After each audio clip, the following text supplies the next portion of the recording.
Kevin. Link knows what he's doing.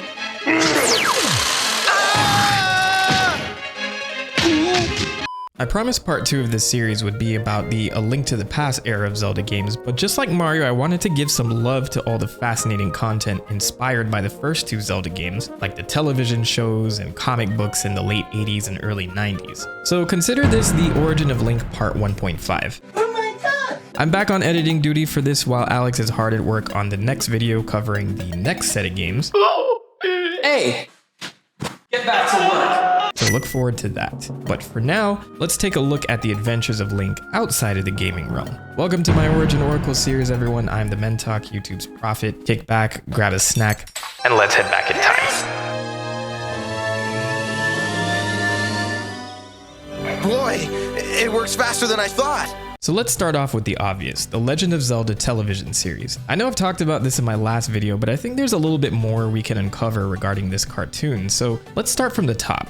Debuting in 1989, The Legend of Zelda aired during the Super Mario Bros. Super Show as a 15-minute segment loosely based on the events of the first 2 Zelda games, The Legend of Zelda and Zelda 2: The Adventure of Link.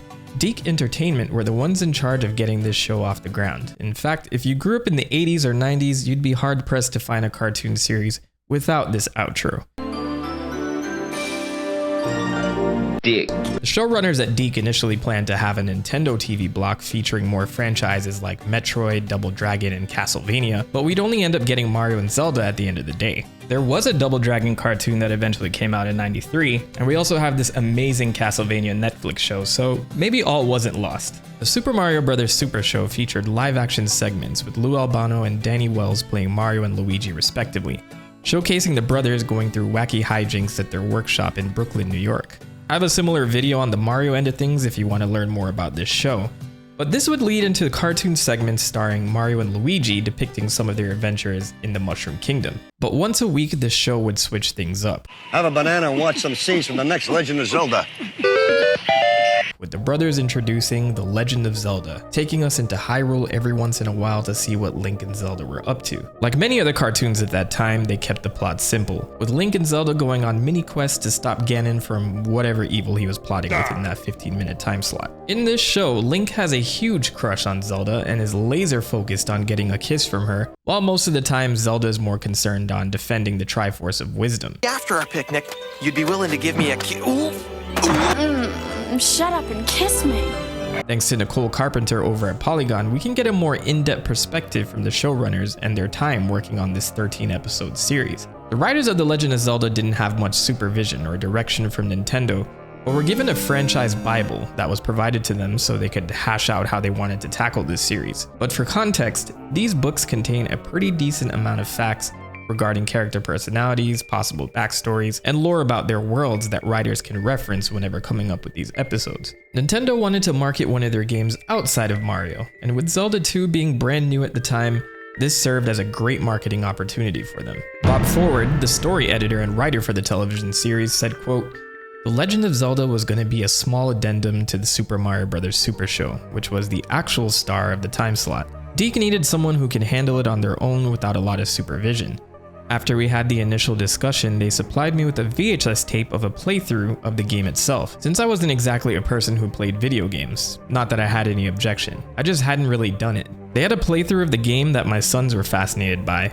That was my research for it." So the crew cooking up this show weren't exactly the most knowledgeable when it came to Zelda, and pretty much only had gameplay and Nintendo's Bible to use for inspiration.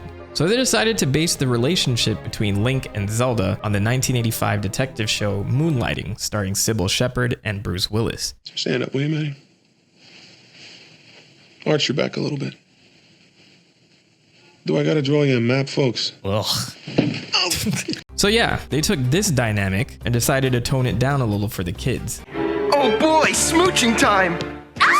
Oh shit! The famous line, Well, excuse me, princess. would also be inspired by the moonlighting relationship and one of comedian actor Steve Martin's comedy routines. As for their voice actors, Jonathan Potts and Cynthia Preston would voice Link and Zelda respectively, with Potts focusing on portraying Link as a more immature and youthful teenager. Preston, on the other hand, went for a different approach, saying, quote, "I don't think I was playing Zelda as a teenager. She was an independent woman, a young woman, but she was independent. She didn't need a hero to save her, and that was so cool. The show certainly wasn't ahead of its time, but nonetheless, it was a cool aspect that I wasn't playing a damsel in distress. Another hurdle the writers had to circumvent was the depiction of violence, as network standards at the time were strict about characters not dying in kids shows. So they took advantage of the magic and wonder of Hyrule, primarily having Link's sword zap enemies to stun them instead of leaving them in a pool of their own blood. Despite their lack of gaming experience, this crew did the best they could with the material they were given, and unfortunately, once the Super Mario Bros. Super Show was cancelled, The Legend of Zelda was axed along with it. Damn!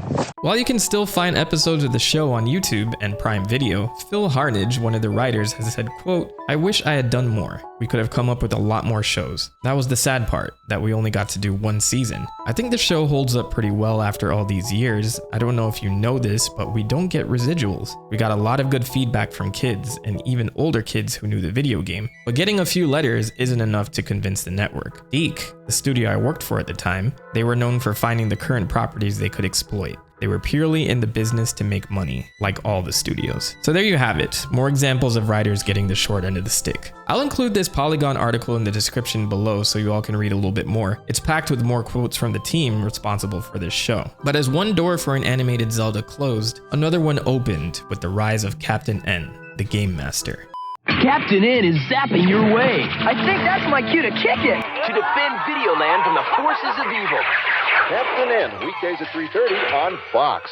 Surprisingly, I haven't mentioned this show that much in previous videos, but it was quite the celebration of video game culture at that time. Captain N, the Game Master, was part of the Saturday morning cartoon lineup on NBC, starting in 1989, once again a product of the collaboration between Nintendo and Deke Entertainment. By the way, for those of you who've been curious for all these years, Deke stands for Diffusion, Information, Communications. Also, technically the first season was produced by Saban Productions, famous for their work on the Power Rangers. The show stars a young teenager, Kevin Keane, who one day gets sucked into his television and whisked away to a dimension called Videoland. Kevin is voiced by Matt Hill, by the way, so if you listen hard enough, you can hear traces of Ed from Ed, Edd and Eddy whenever he speaks. Did somebody call my name? Like between my toes, Double D? In Videoland, many familiar video game characters and worlds are a reality, like Metroid, Kid Icarus, Castlevania, Donkey Kong, and of course, The Legend of Zelda. So while in Videoland, Kevin fulfills his destiny of taking on the mantle of the hero, Captain N, to save the lands from the evil Mother Brain. Those two idiots of mine won't have to look for the potion of power. Yeah, this is what they thought Mother Brain would sound like if she spoke. The show ran for 3 seasons and had 34 episodes, and our friend Link here makes an appearance in 4 of them. The premise of this show was pulled from a character from a short story featured in Nintendo Power magazine. He was created by the magazine editor Randy Studdard and would go by the name Captain Nintendo. This version of Captain Nintendo is a Nintendo employee named Brett Randalls, who has to stop Mother Brain, who has come to life from his Metroid cartridge after an explosion caused by spilled coffee. Apparently, Nintendo would take this idea and make a whole cartoon series from it without crediting or compensating him. So shout out to Mr. Studdard here for bringing this character to life. It wasn't until season 2 in the episode called Quest for the Potion of Power, where Kevin and the rest of the N team travel to Hyrule after Princess Zelda sends a request for help. So just to set the stage here, this version of Hyrule is similar to what we see in Zelda 2, The Adventure of Link, with Ganon already vanquished but on the brink of being revived by his minions. Equipped with his NES Zapper, Kevin arrives in Hyrule and immediately meets Link and Zelda for the first time. Jonathan Potts and Cynthia Preston even got to reprise their roles as Link and Zelda, and we also get to see a much more mature version of Link over here. I mean, look at this jawline. Sexy! Sexy dog. Anyway, we find out from Link that Mother Brain is seeking a special potion to revive Ganon. So Kevin travels alongside Link and Zelda to track down the Potion of Power. But there's this little side plot where Link starts getting jealous of Kevin and all his achievements, which causes him to get a little aggressive during his interactions with Kevin. Hey, I didn't mean anything. Forget it, let's go! Wow, what an asshole. Like, Kevin even gets a kiss from Zelda at some point on the same day she meets him. I feel so bad for Link in this episode. No, Kevin. Link knows what he's doing.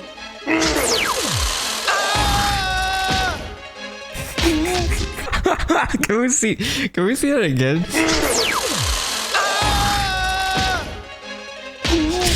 Link, you didn't deserve it, Link. Oh my god, I'm so sorry. Anyway, Zelda, Link, and Kevin managed to find the Potion of Power, and the men just stand there arguing over who gets to grab it.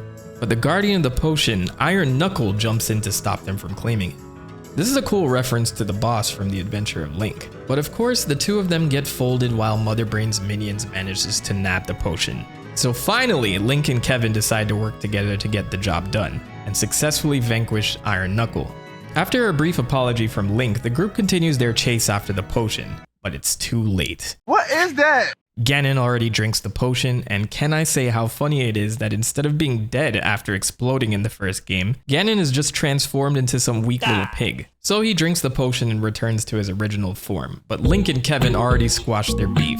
So they effortlessly beat Ganon by reflecting one of his spells right back at him. I don't know why they were worried about him being revived in the first place. This Ganon sucks. And the episode ends with everybody being happy, and Zelda gives both heroes a kiss, while the show quickly cuts to the credits. So it's anyone's guess what happened after this. Link and Zelda would appear in the show 3 more times until Captain N ended its run in late 1991. While this show has that typical 1980s cartoon format, so many references and worlds that we see within this show make it a little bit more standout than, let's say, Saturday Supercade. There is a short-lived Captain N comic that was published by Valiant Comics, taking a more serious approach with the idea, but this would only last for about 5 issues, and we don't see the Zelda characters make an appearance in this medium.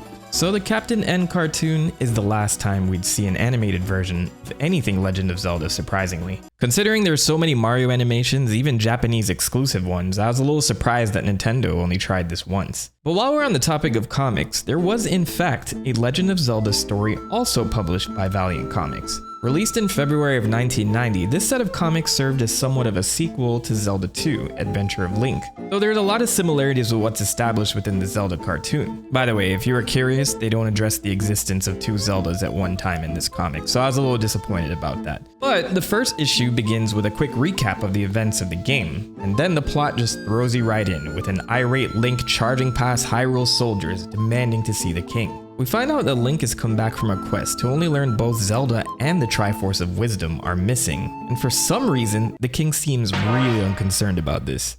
This is a sad day in the kingdom knowing my daughter might be dead, or our most powerful artifact in the kingdom is unaccounted for. But we do find out that Zelda insisted on leaving to keep the Triforce safe from Ganon by taking it far away from Hyrule. Link, I couldn't stop her. I tried so hard. Also, somehow Ganon has learned of her plan and he's hunting her too. Oh, the humanity. Father of the Year award for this guy right here. Anyway, Link rushes off on his trusted steed, Catherine, to find Zelda. This was before the days of Epona, so if you're running out of names for your horses in Tears of the Kingdom, there's an idea for you. Also, Link possesses a magic compass that can track down the Triforce. Does no one else in Hyrule have one of these? Was everyone literally sitting around just waiting for Link to get back? Well, why were they trying to stop him from seeing the king though? They really believed that the hero of Hyrule was going to attack the king? The only reason he's being violent is because you're trying to restrain him. Oh my god. Okay, Mentok. We're only 3 pages in. Don't think too hard about this. It doesn't take long for Link to locate Zelda and the Triforce, saving her from a gang of Ganon's minions in the process. Once the smoke is cleared, Zelda explains to Link that every time he defeats Ganon, they're stuck in a cycle of having to stop him over and over again.